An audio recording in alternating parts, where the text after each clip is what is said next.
had an experience with my boyfriend yesterday.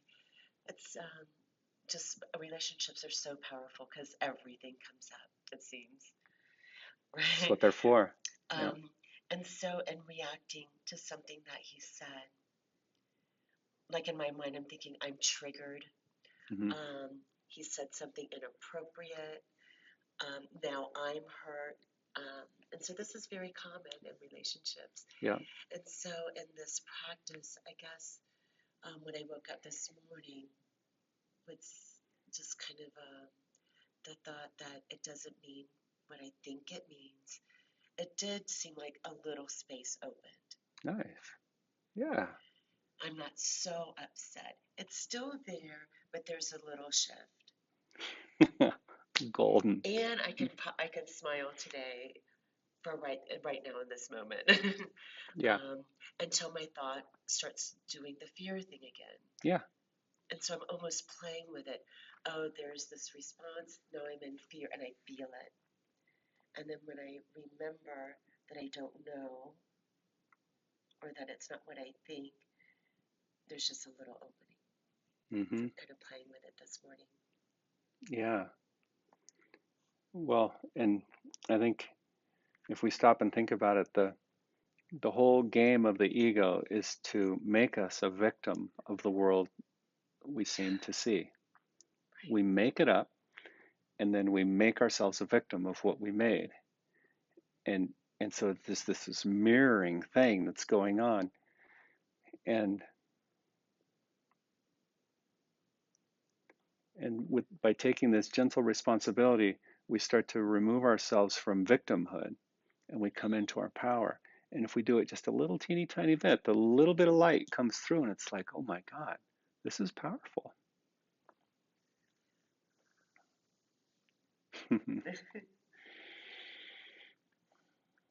Okay, so here we are, lesson number 18. I am not alone in experiencing the effects of my seeing. Whoa.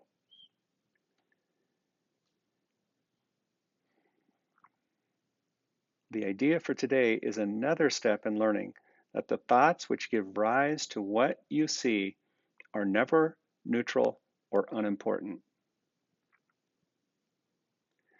So we come into relationships, and relationships become the teaching tool. That's what A Course in Miracles is all about, using our relationships to heal.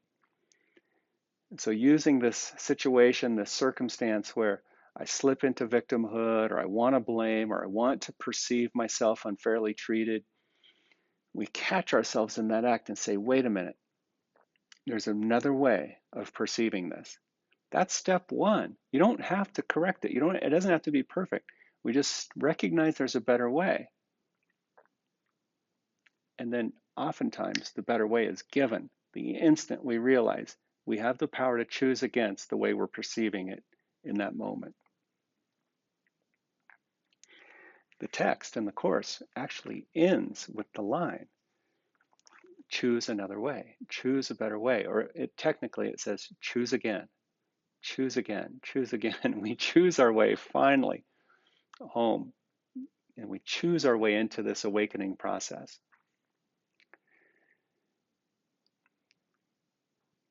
Lie on your back,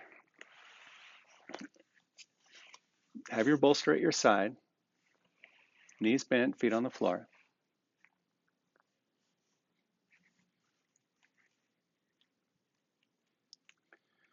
Good. Now today, you're going to put the bolster crosswise underneath the knees. Stretch your legs out, heels on the floor. That's it.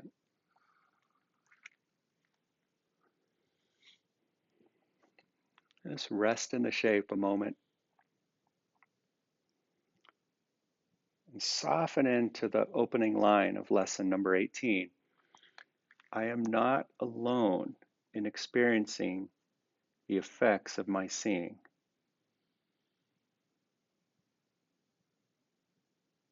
Wow. this mean that if I heal myself, I might heal for others?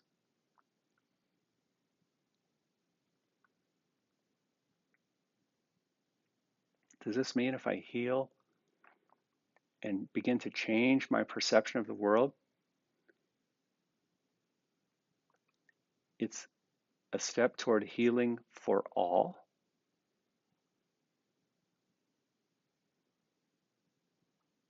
Yes.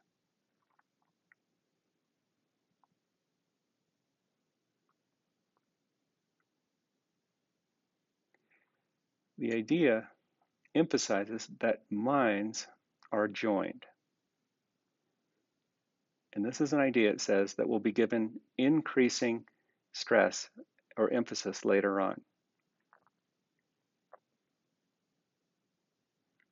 Minds are joined, bodies are not. As hard as we try to join our minds, as hard as we try to join our bodies, they cannot and will not join.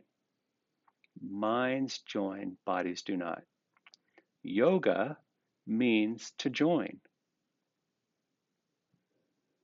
It's a Sanskrit term, the word yoga, and it means to join. Not in form, but in mind. That idea alone is remarkably healing.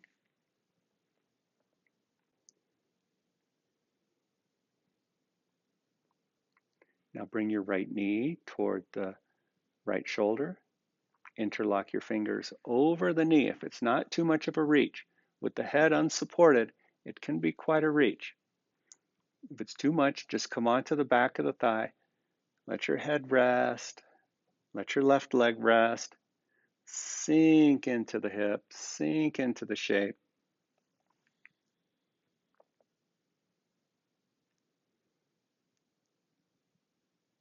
And join. In every sense of the word, join.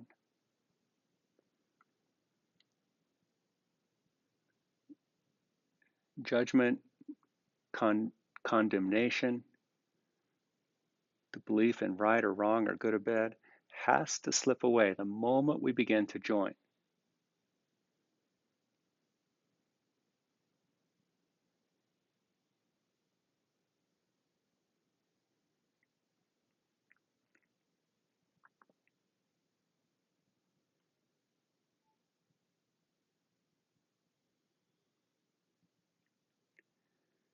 It says, today's idea does not refer to what you see as much as to how you see it.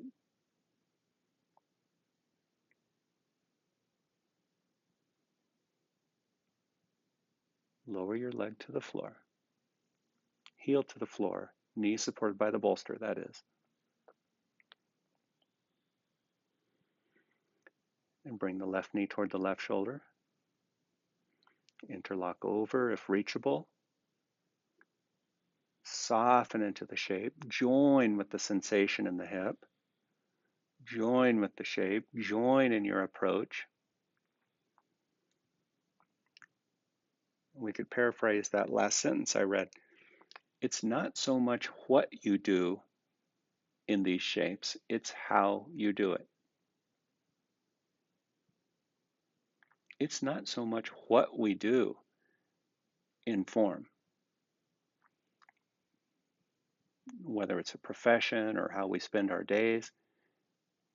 It's not so much what we do, but how we do it. And since there's no neutral thoughts and no neutral things,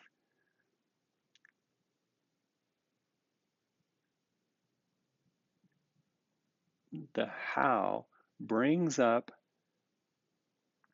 the thought behind it. And it will always be one that separates or one that joins, one of fear or one that's for love.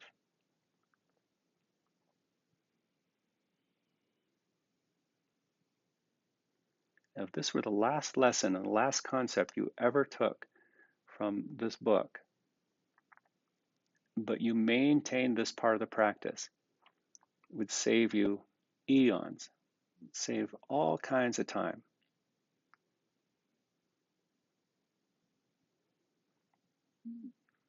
Lower your foot, legs supported by the bolster. But what these lessons will do, and what the text does, what any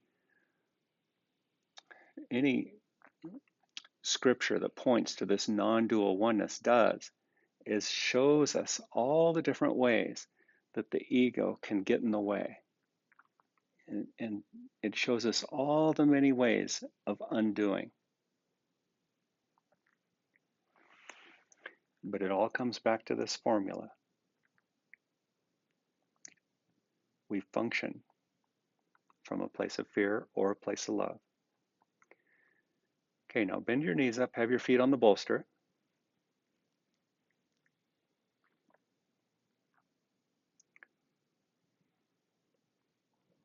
And then bring the soles of the feet together and the knees wide.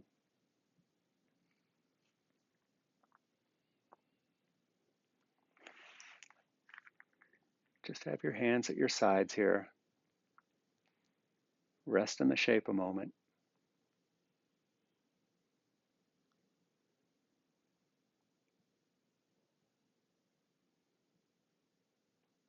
I am not alone in experiencing the effects of my seeing.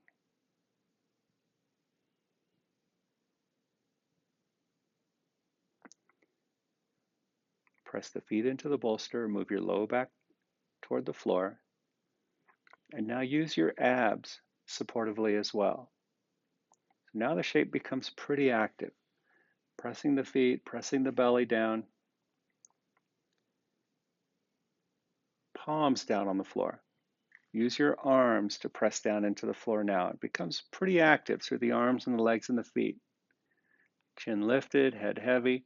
Slowly raise your right leg straight up toward the ceiling. Yes, it's work. Okay. Keep the right leg strong and straight. Bring the right toes towards you.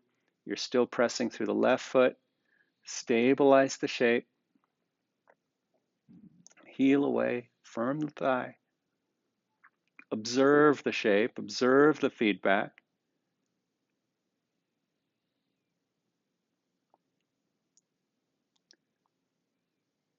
Lower your foot.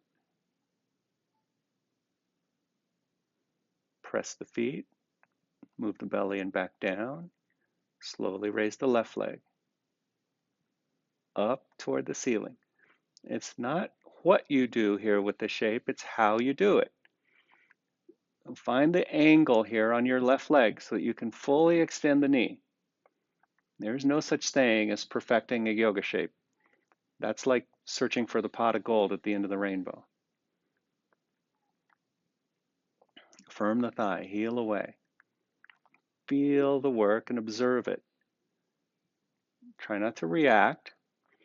But if the work becomes too demanding, if the strain is too great, simply be done with it.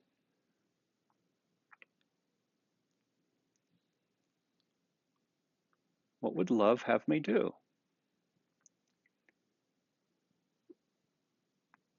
Now bring the soles of the feet together, knees wide.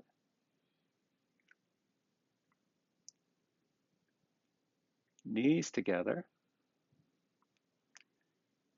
Squeeze your knees. Press the feet into the floor. Just a mild but complete squeeze through the feet, knees, thighs. Relax your arms. And now release your legs, extend your legs over the bolster. Take up a little space with your feet and legs, and if doable, interlock your fingers under your head.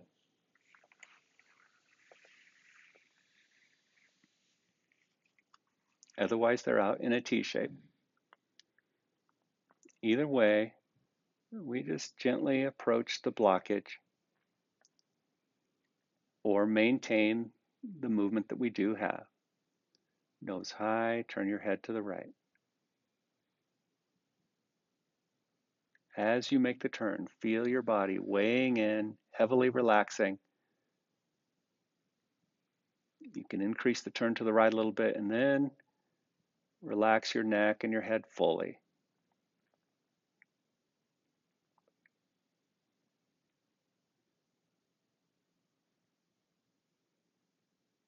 We relax into love's presence.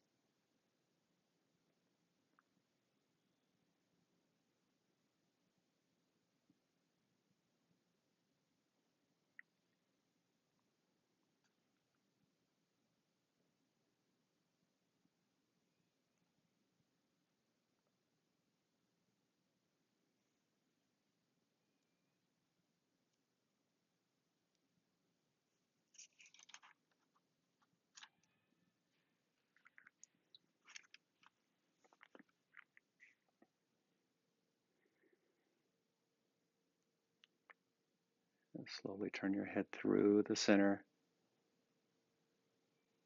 nose high. Feel for the blockage high up in the neck near the base of the skull.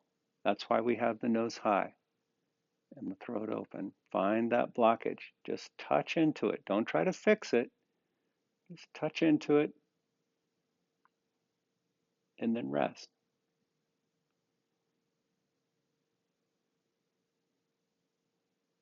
All the movement, all the freedom will be given.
Bring your head back to the center.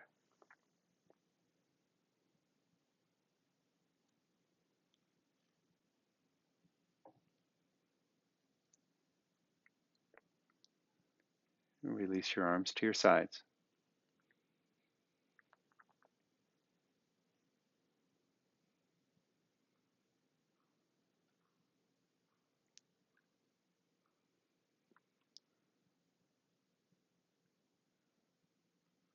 Okay, and then bend the knees, push the bolster away, stretch your arms and legs, and roll onto one side. And pausing there a moment, push yourself up when you're ready. Find a comfortable seat.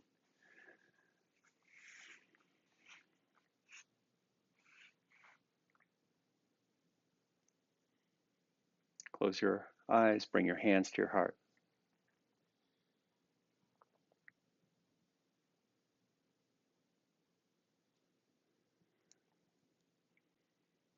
This lesson begins to dispel the idea that we have private thoughts.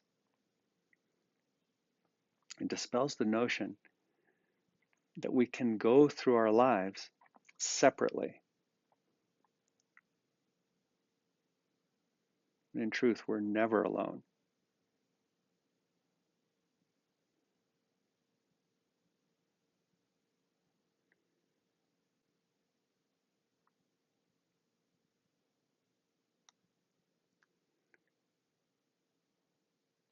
The ego would have us continually maintain this separate sense of self-identity.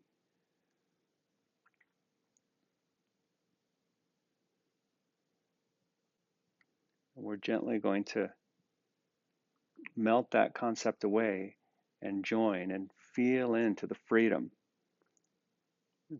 the unifying experience of the practice in this thing we call yoga. Namaste.